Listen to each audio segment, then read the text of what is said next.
Have you ever noticed how painted images are all around us? That's where I come in. I'm a curator at an art gallery. I choose paintings for people to look at, and I'm on a mission to show you why looking is worth it, to show you why painting matters. It can challenge you, play with you, and even lift your soul. Come with me on this journey through art and you'll see the world through new eyes. For centuries, the only way to capture someone's image was with a painted portrait. But these days, it seems almost every handheld device can do the same job. Digital portraits pile up in their millions on the internet, a vast cyber gallery where pixels triumph over paint. Some of the most famous paintings in the world are of faces, from Vincent van Gogh with his famous blazing look, all the way back to the Mona Lisa, smiling serenely at viewers for centuries. But how are portrait painters facing up to life right here in the 21st century? In this digital day and age, are painted portraits still worth looking at? Portraits are like windows onto the past, showing how people used to look. These faces were made 2,000 years ago to accompany Egyptian souls into the afterlife, but they feel so close, so intimate. When it comes to portraiture, there are a few handy things to know. First, only the highborn, the royal, the really bloody wealthy could afford a painter to soup up their public appearance. And they wanted to put their best foot forward, to be recorded in exquisite detail. Portraits were propaganda for the upper class. Marie Antoinette lopping heads off roses, not people. Randy Henry VIII looking fatherly. And Queen Elizabeth covered in eyes and ears to remind you she saw and heard everything. But sometimes the propaganda misses the mark. Some praised Lucy and Freud for keeping it real with Queen Elizabeth II. Others thought he should be locked in the Tower of London.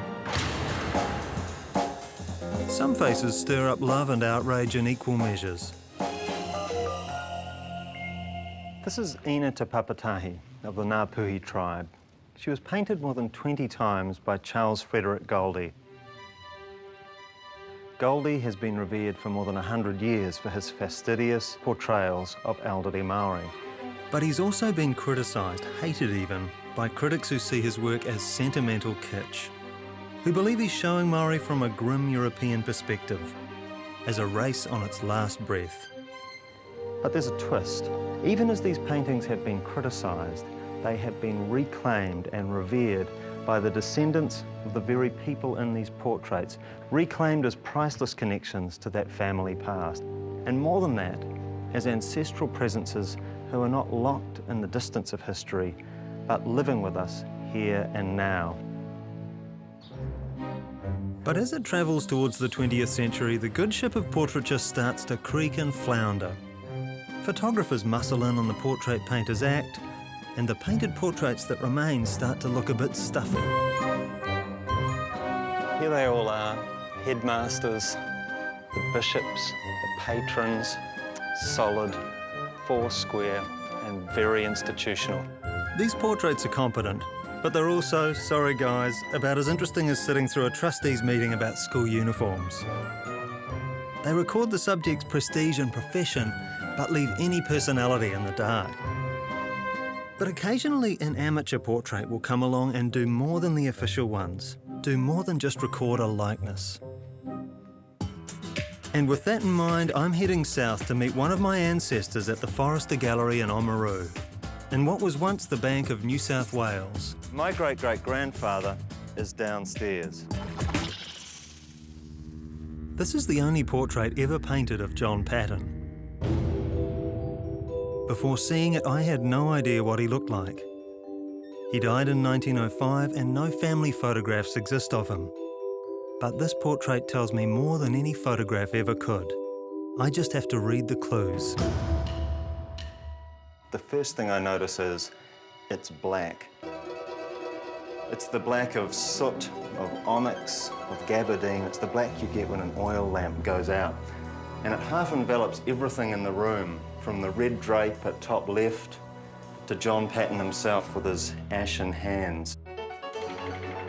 Details are buried so deep in the blackness you have to get close to draw them out. I can read the fine print on John Paton's copy of the Oamaru Mail, right down to the date. I can count every whisker on his beard, see his mouth slightly open as if he's about to speak. I expected to visit this painting and feel a kind of family warmth, but instead there's something unnerving. The reason is haunting. John Paton was already dead. With no photos to remember John by, his grieving family called their neighbour, 24-year-old painter May Buick, to the house the day after he died to preserve his memory. I can only imagine how eerie it must have been for young May to sit alone with a dead body for hours. You can forgive this amateur artist the portrait's technical flaws. The space is flat, the figure's oddly cramped within it, and there are all these little lurches of scale and proportion. That hand's a different size than that hand. But they only make the painting more riveting. Move in close to look and find yourself hooked by possible stories. Was it because John Paton died on a Wednesday that May Buick chose to paint Thursday's newspaper? The flowers in the vase are peonies, a symbol of wealth and virtue. The butterfly is a symbol of transience and tumbles downwards on the vase. And on John's plate is a partly eaten browning apple, a sign of decay, of a feast unfinished, of life cut off too soon. It's as if under cover of this formal portrait, May has embedded all these clues about how it felt for her to stare straight at the fact of death. But one detail strikes me more than all the others. It was only after looking at this painting of a dead man for a while that the obvious thought occurred to me, that May was painting someone whose eyes were closed. John Paton's eyes, which seemed to see her, were the only details she couldn't observe. Ice, sky, sapphires, choose your metaphor, but those eyes are blue. And they stare out at us with an intensity, a life that defies the signs of death all around. In this small and little-known painting, May reveals a big truth about the power of portraits. In paintings, things that are silent and still, the past can sit up and speak. Any portrait tells a story about how a person looks. And a great portrait also tells a story about how the painter feels about that person. But how do those stories change when painters paint themselves? How am I looking? We're told it's wrong to stare at other people, but what about staring at ourselves? Most of us give our reflections an occasional look and then keep moving. But there's a special breed of portrait painters who refuse to leave the mirror alone. And what they find in there is not one face, but many. The great Dutch painter Rembrandt portrayed himself more than 90 times. As a beggar, a father, a leader, a lover, a whiz kid, and a wise old guy. No sooner does he get one self down than he seems to start sketching a new one. The result is a one-man multitude. And here's a New Zealand response to the idea of the multiple self. A wall full of portraits by Seraphine Pick with the telling title, Looking Like Someone Else. We like to say to each other, just be yourself. But what if you're not sure what kind of self you're meant to be? And what if the way you see yourself doesn't match up with the way the culture out there sees you? No sooner do we find the artist than her face is replaced by stand-ins and blurry decoys. She's rejecting the idea that portraits ought to lay bare a person's secrets. The woman who haunts these paintings is masked. She's half erased. She pulls a veil of hair over her face. She won't be pinned down.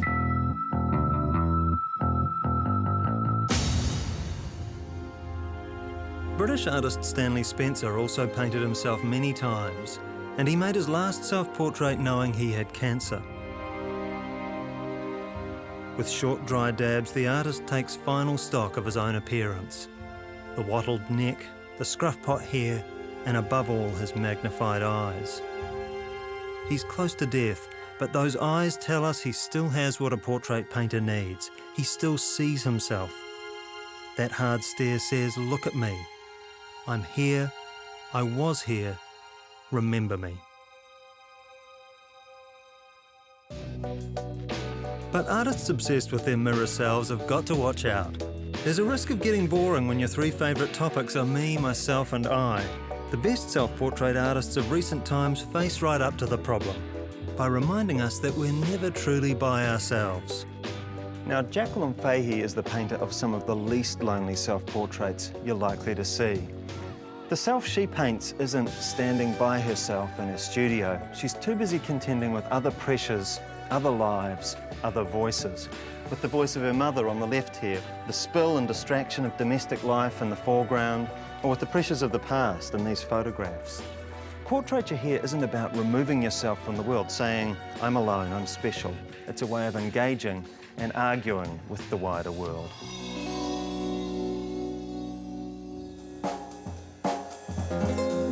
And the hunt for high-pressure self-portraits leads down south to the Dunedin studio of Geoffrey Harris.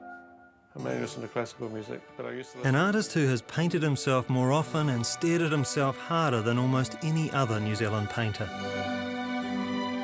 Geoffrey's described his work as a kind of secret self-interview, as well as a diary of painted pain. His self-portraits are gnarly, nervy, electric and plentiful, and he often rummages in his own past, I mean, the light's fantastic there. finding inspiration for portraits in old family photographs. Those two to me are classics. You feel the weight of personal history in Geoffrey's studio. It's like a reef. I mean, there's stacks of paintings, there's a huge midden of paint tubes. Do you like having that history near at hand? Yeah, it's like having the books or the CDs and that, which I've got thousands of, and I never get rid of any. It's almost too much to take in, and his paintings share that intensity. He's constantly shaking up his own style, testing the limits of traditional self-portraits. This painting is the opening chapter in Harris's lifelong self-interview. The young Harris lays out his favourite books like sacred texts, declaring his faith in art. Behind him hangs a painting of his own, and a winding road and gloomy noose tell us his journey will be long and risky. Some of the traditional things that people think about portraits don't interest me at all.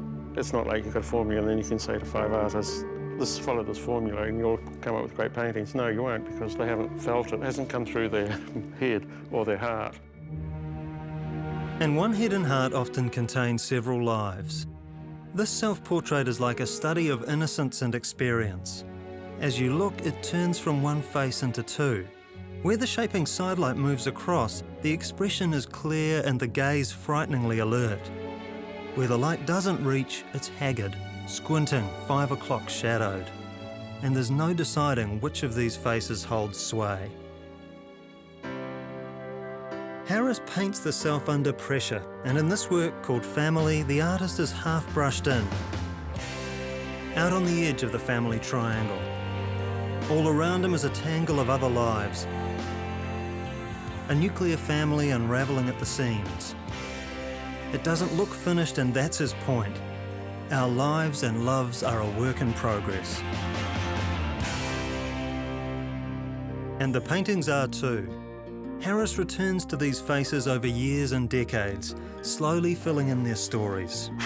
So this is a painting started in 1976. But you've been working on this recently. Yeah, the faces are much more of now. Because I have so many ideas and images, it's like having so many books that I can't read them all, so much music that I can't listen to. I started so many paintings and half are unfinished. This is at my grandparents' place. It's called Cousins. Clearly, this is that, and yet at the same time, so clearly, this is not that. I'm especially fascinated by, well, the faces are not these fresh-faced youngsters, are they? They are something else. When I paint it, I'm not looking and saying, that's Gillian, so she was like that, and I'm thinking, now this, I'm painting Gillian. I'm not painting Gillian, I'm painting, I guess I'm painting me. Geoffrey's made a kind of family album, but one with his own thoughts and feelings in every image. These are all self-portraits. So many of the details sit on the razor's edge of confession, while some truths remain muffled or concealed. This is an artist who is constantly remaking himself in paint, And those new selves take courage to confront. Some people still find a lot of my work scary because to them it's too intense. I wouldn't call it confrontational, but it demands a response. The pleasure of self-portraits is how they take us on a journey inside other states of mind. From Rembrandt's vigour to Spencer's courage to Fahey's great appetite for chaos. In the end, self-portraiture gives us a chance to try on other lives.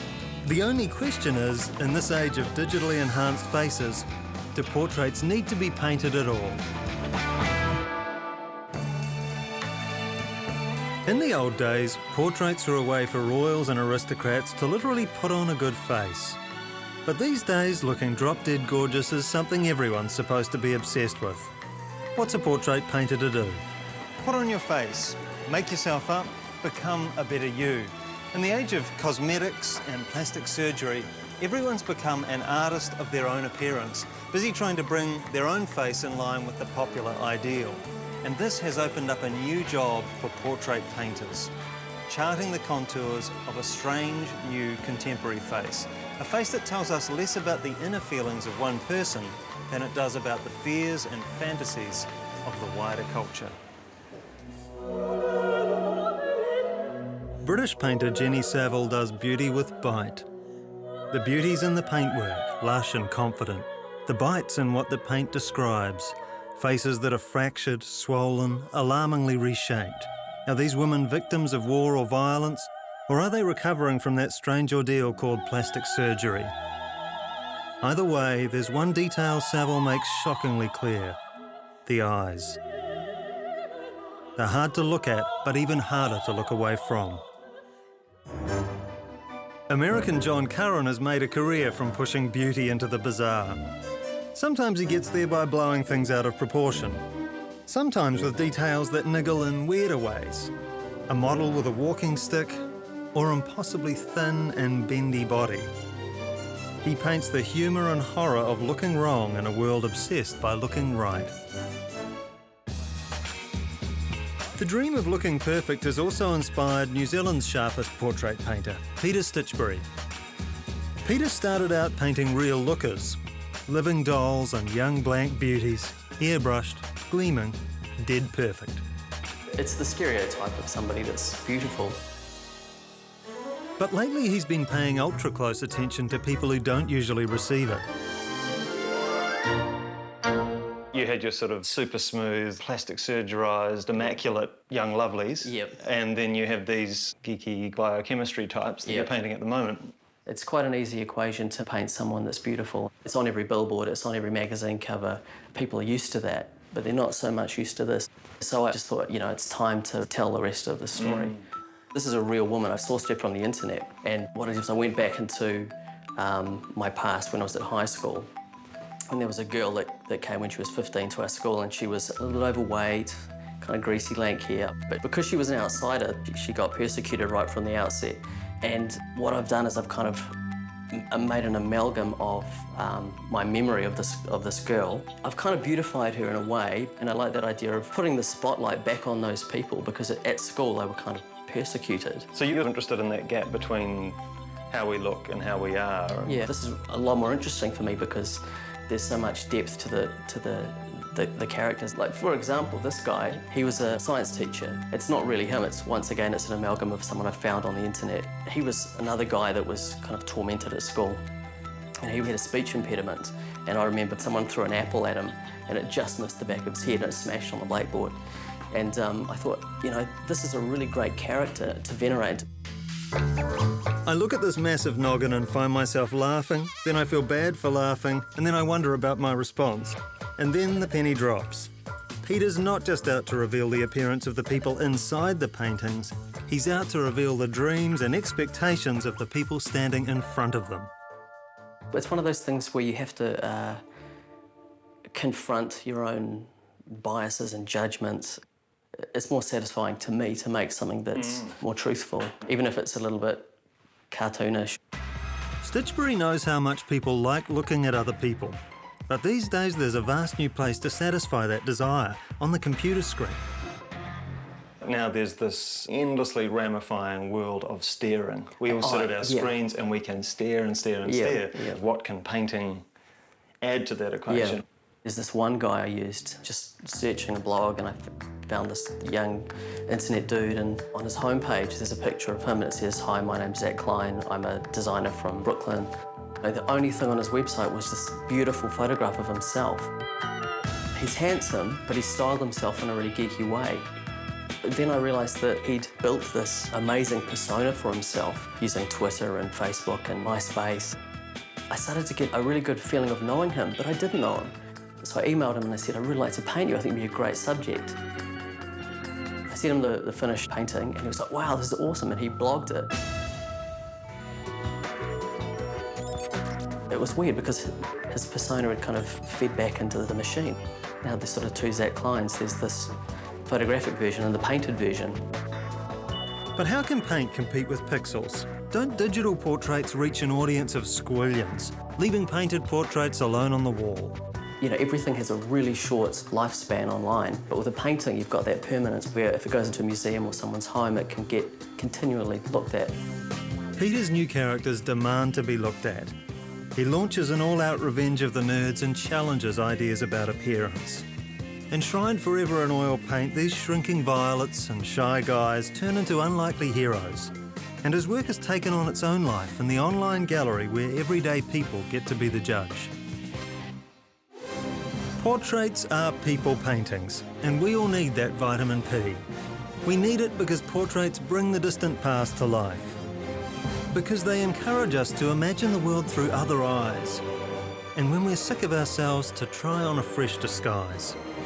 And we need them because even in a digital age, painted portraits take us back to a basic human fact. Faces are fascinating for good reason. Everybody's got one, and we can't stop staring at them. Now, if I were to stare too hard at some of the faces around me, I might get punched in mine. But the power and the appeal of portraits is that they want to be stared at. And if the portrait's a good one, you'll feel it looking back through time, looking back at the wider culture, and looking back at you.